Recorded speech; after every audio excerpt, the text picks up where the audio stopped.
Well, hey everybody, how's it going? It's me, Rose Bundy, demonized Smurf girl of the Jehovah's Witnesses.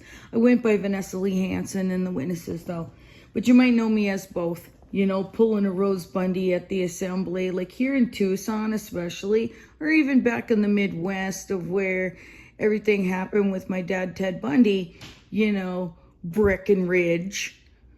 Like seriously. Breckenridge, Minnesota, you're in for it, because the cover up they did with my dad Ted Bundy isn't even funny. It isn't even funny, ladies and gentlemen, of what those witnesses covered up. You know, and guess what, Breckenridge? I will gladly Jack Tremarco live on TV with all of you doing it too. You know, they need to be lie detector tested. You know, these witnesses. Can you imagine? Can you imagine if they had those Scientology cans? They'd like explode. They would explode. They would just explode. There were so many. He was special pioneering with them all back in the day. And Mom was married to Arden Hansen here. And then she dated my dad Teddy before Arden Hansen. Then married Arden Hansen, and then, you know, bada bing, bada boom, got pregnant with me 9 months after they were married. And it was, I was born December 31st, 73. So it was, you know, a year before 75. And so there was a lot of lies, a lot of scandal. And then Dad got disfellowshipped just before 75. Oh, Ted Bundy, you ruined your chances for 75. Look at you. You ruined your chances for 75. Have you ever heard that? People getting disfellowship just before 75. You don't want to ruin your chances at 75. And then he ruined his chances at 75. That's what he was told. That's what it looks like. Okay. Sorry. When like the best looking brother in the whole entire wide world of the Jehovah's Witnesses, like he was the best looking brother to ever exist in the Jehovah's Witnesses, and charismatic, and you know, just zooming around the assembly, being a special pioneer and being amazing. And then he's told that his chances are ruined at 75. He flipped his lid. That was exactly, I just flipped my lid. You know, I just flipped my lid. What was it supposed to do? You know? And it was like the minute I was born. And like, you know, he was a very intense individual. Like very intense. Like he would always be like, you know,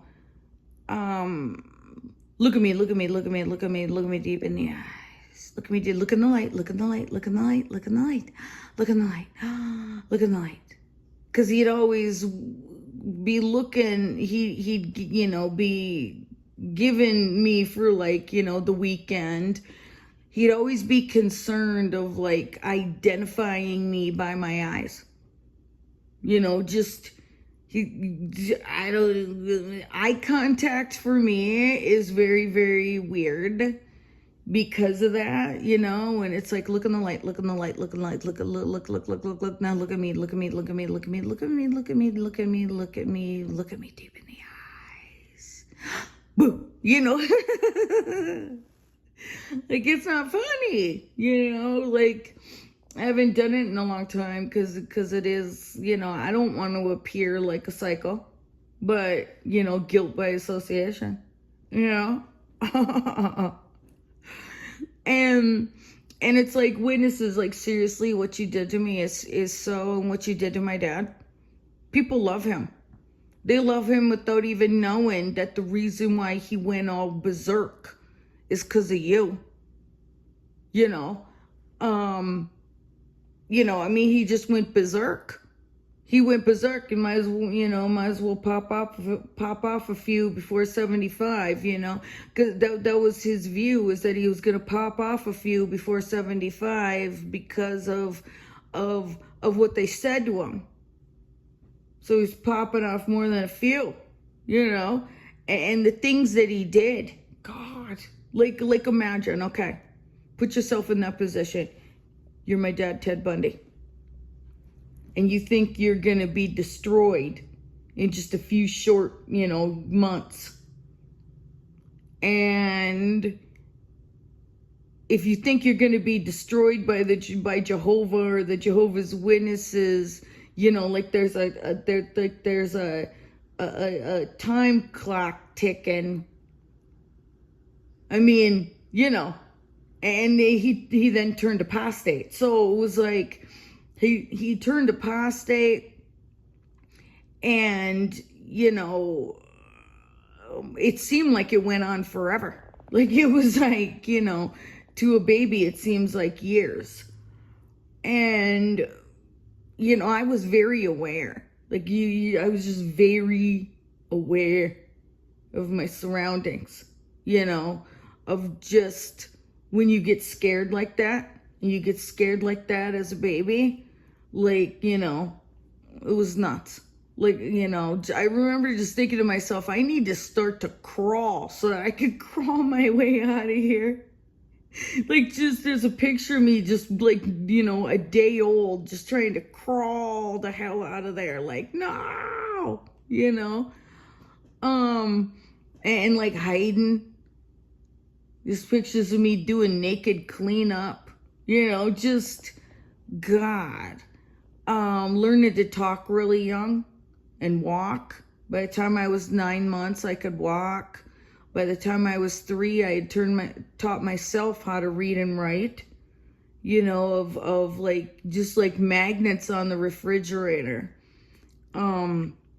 He had these alphabet magnets on the refrigerator, and before I could even walk all the way of crawling up to there, because he'd have like the newspapers on the fridge of the various headlines of like murdered, like murdered, murder, always these murder headlines, and then these alphabet letters on the thing. And I would, before I even knew what the word was, because it's like you're just little, so you're seeing a newspaper headline, the big word is murder. You don't know that it's murder, but you just know, oh, there's an M, there's a U, there, and you just match it up, and like, look, I matched it up, and being little, because if you can read and write by the time you're 3, that means you're learning from a very young age. And so I would pull myself up, and then he'd be cooking and making macaroni and cheese. He's always making the macaroni and cheese and the good kind, not the cheapo kind, the good kind, like, and using like real butter, like not. And he turned he'd say, I turned my back for a minute, and I'd have the word murder written out on the little deal. Stop it, stop it. And he'd undo it. And then I'd do it again, because then I knew it made him laugh. So it was like, this is something that got a reaction out of him. As a kid, I remember just that's a funny reaction. Like, I'm going to do it again. And I'm going to do it again. And then woman. Like, my first words were woman and murder. Like, Daddy, ouchie, no. My first sentence was like, Daddy, ouchie, no, Archie, armo. Or like, no, ouchie, arm, no, arm, ouchie, no, Daddy, no. The one time that a woman got away was when she saw the sling and the whole rigmarole. Was the one time he didn't have me with. If he had me with, those women were not going to leave me behind in any kind of, and so they'd be leaning into the car, like helping put me in, and it would just be like a temple shot to get them subdued, just enough. There'd usually, be a little bit of blood. They'd, it would be like a right temple shot of when they're outside of the car, they're leaning into the car, standing up, and then usually like a right temple shot. And then, he'd put them in the front seat of the car, and I'd be standing like this in between their legs. And it would just be like, with their head just, or he'd recline the seat like they were sleeping. Like, it was crazy. Like, there was all different kinds, of him perfecting his technique. You see the perfecting of the technique after a while. That's why I am the way that I am. That's just like, boo, and then him being in jail, like you'll see fake me's, and it's because while he was in jail, Mom for a while refused to take me, and then other women would be like, oh no, here, and it's like, what? And you can see, I could tell like the confusing look on his face, like that is not how he would be with me. It was very awkward, weird, from the pictures I have to, and a lot of them were confiscated because Mom didn't want me to, and it's like, it was before DNA, I'll gladly DNA, whatever, but it doesn't change that he claimed me as his own. Regardless, it doesn't change a single thing that happened. But the naked skydiving incident, there was a naked skydiving incident, and that was him. Like, he was going to do whatever he could, and then he made pants out of it. That parachute was used in a lot of crazy stuff. It was used several times. It was used a bunch.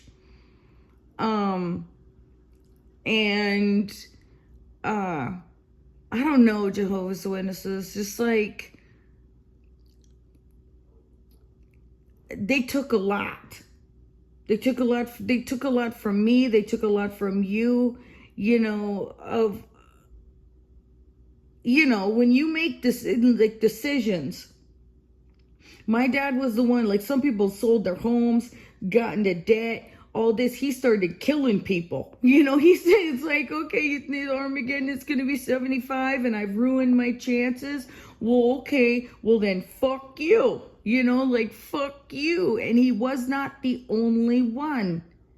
And in fact, every prolific serial killer, that's the reason why they did it too. Like, there were a bunch. Like, imagine all of those guys that got disfellowshipped in 74 and full on believed it. And it's like, okay, well, if you're saying I'm going to die in 75, then a bunch of you are going to die too. I can completely relate. That if you firmly believed that, if you firmly believed it, and then they tell you that you're not going to make it, and that you ruined it, and that you're disfellowshipped, and there were so many people trying to get reinstated just before 75. So many people tried to get reinstated before 75. They would beg and plead on their knees. Bawl. Can you imagine? Of the amount of people that were on their knees, writing letter after letter and sliding it in the congregation door. Just please, please, please, please, please. I'm so sorry. I don't want to die. And it's like, oh, you just want to come back because you don't want to die, huh? And, saying that to somebody and say, oh, you just want to come back because you don't want to die. Well, then, oh, maybe we won't. And those people that did that ended up murdered. Good. Like, good.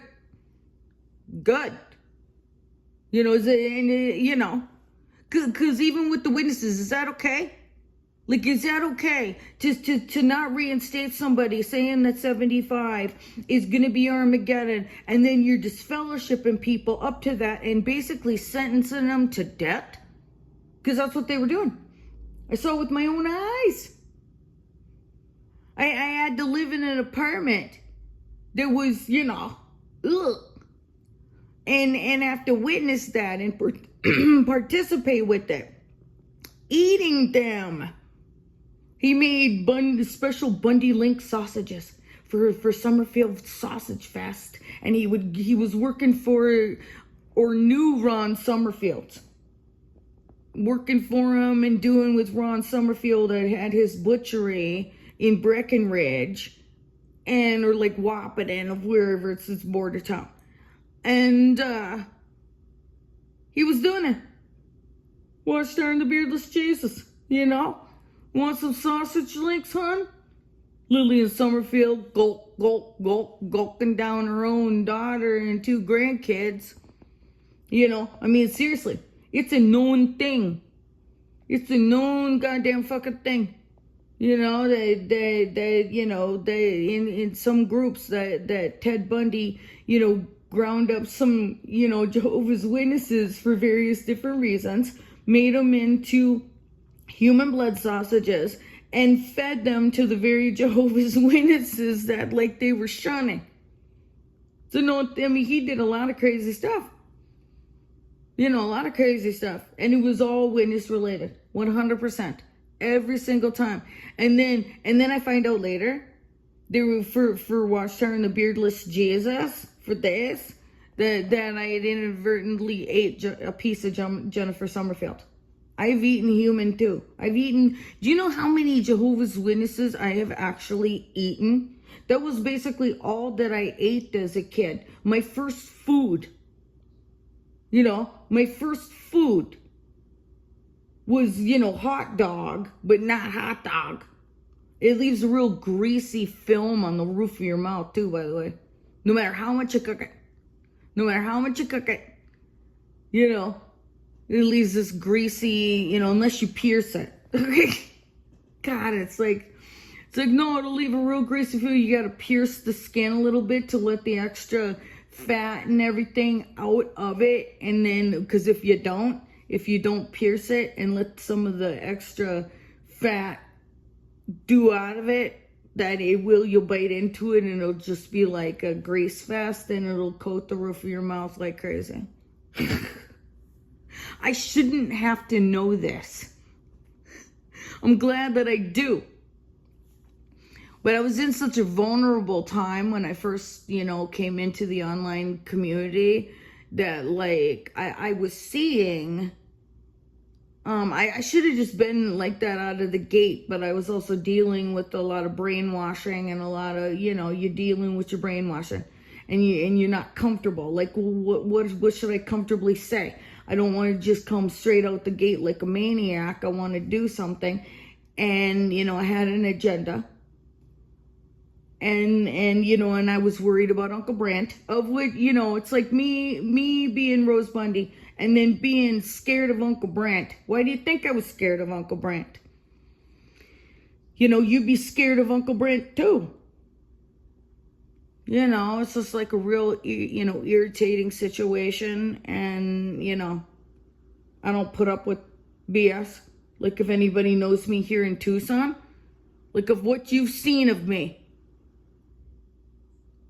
you should know, they know. Step off. They're like real freaked out. Like, what are you freaked out about, Hairston? Jerry Hairston Sr., Penis and Cecil, at the back of the songbook, guy. What's up with you, the back of the songbook guy, birthday buddy? Hi, birthday buddy, back of the songbook guy. Be Penis and Cecil, and you and Jerry Hairston Sr., Mr. Baseball. You still cocksucking Arden Hanson. My stepdad. It's like, that's my stepdad's best friend, Mr. Baseball. Sorry. No, but look at him. Look at him being stupid fools. Like, look at him. Look at you, be stupid fool. Just being a stupid fool. Arden Hanson's little buddies. Oh, Penis and Cecil loves Arden Hanson. Look at that. Oh, look at Jerry Harrison. She loves Arden Hanson too. Stupid fools. No, like Nephilim standing up there with a spinning deal. Like, just like, yeah, it's like they're spinning a baseball bat instead. Like, look at you. And then he went by the name Terry. Stupid fools. Hate those guys. Like, I hate those guys. I'm the one that slapped you on the back of the songbook there, Penis and Cecil. Like, who do you think would do that? Like, people wonder, who did this? Who would do that? Because of him? You know, it was an actual guy, my baptism buddy, Cecil. Like, if it was a Cecil Perkins, something like that.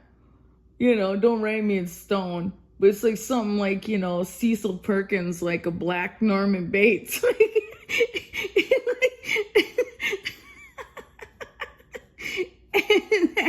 And that, you know, Mr. You know, it was a stupid way. It was him back in the day. You know, and then me and Jeffrey, we were like, we should slap him on the back of the songbook. That would be funny. You know, and then about you know, Jeffrey Dahmer Epstein. Lady, that's my Jeffrey from years ago. Sister Trudy and her bookmarks. Sister Trudy Epstein. That's her son, Jeffrey Epstein. And Grandma Stella McKenzie, anointed Grandma Stella McKenzie. That's Jeffrey's grandma. So you just went hanging out at you know, cause I'm the niece of Jeffrey Epstein. You know, like seriously. You know, I don't know if it's blood or not, but I was the niece. I was known as the niece of Jeffrey Epstein back in the day. You know, I've known him my whole life. You know, there's not a time I didn't know him. You know, and he's a witness. Yep. And he's like the owner of Wausau. You know, him and Arden Hanson. That's it. So now Jeffrey's taken care of. And, you know, the last one is Arden Hanson, and I'm not sure, you know, what's going on with that. It would then be me. Do both of them. Funnels down to me. Period. Jehovah's Witnesses. Can you imagine me owning you? For one, I wouldn't change a thing. You know why? Because they deserve it. Like, they deserve it. Like, if you apostates think that what? They deserve something all nice? No. They don't. Like, they don't. Do they deserve something nice? No. They deserve the most miserable existence that ever existed ever, and it's perfection on the miserable scale. Of what they deserve nothing better. They deserve zero better than what they got. That is what they deserve. So don't be complaining. Like what? All of a sudden it's gonna be all wonderful and, you know, this and that. No. They're being punished. They're, you know, they're psychos. They turn other people psycho because they're psychos. Like when, you know, then we get all psycho. Like we're so, you know, I feel, you know, psycho. Like it's a psycho situation. And it's like, what's wrong with you? All we want to do is be a family. Like all we want is to be a family. And instead they want to just push us over the edge so that we what? Turn into a bunch of Ted and Rose Bundys? Okay. Like, okay, because that's what's happening. You know, you're pushing and doing of what they did to my dad years ago, and that is what you're going to expect. And they don't care. And that's really sad. It's really sad. So anyway, that's all I got to say for now. I just wanted to kind of, I don't know, vent. And that's it. Bye.